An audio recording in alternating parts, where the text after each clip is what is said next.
কর্তব্য উনি শীঘ্রই পদত্যাগ করতে লাগে, করে বিজেপির বিরুদ্ধে আন্দোলনে নামতে লাগে। কোচবিহারের রাজ্যসভা সাংসদ তথা স্বঘোষিত কোচবিহারের মহারাজ অনন্ত মহারাজকে নিজের পদ থেকে ইস্তফা দিয়ে কেন্দ্রীয় সরকারের বিরুদ্ধে কেপিপির সাথে একজোট হয়ে লড়াই করার আহ্বান জানান কেপিপি সংগঠন।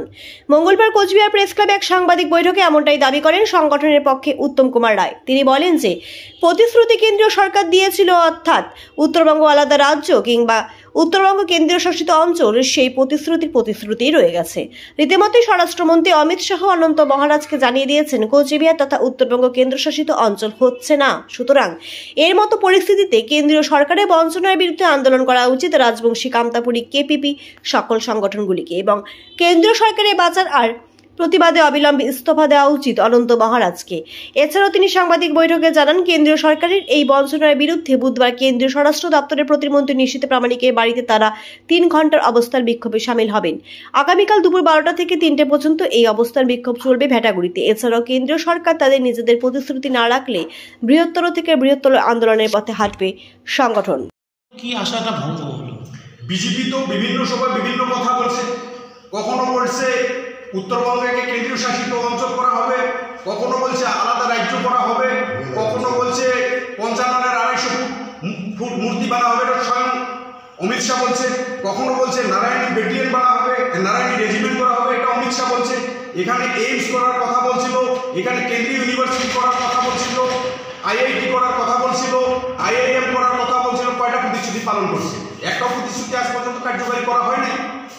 যার জন্যে আমরা এখন সরাসরি উত্তরবঙ্গের গ্রামে গ্রামে, উত্তরবঙ্গর মানে প্রত্যেকটা প্রান্তে আমরা বিজেপির বিরুদ্ধে সর্বাত্মক প্রচার অভিযান চালাবো। আমাদের জনগণকে নিয়ে আমরা এবার বিজেপির বিরুদ্ধে রুখে দাঁড়াবো।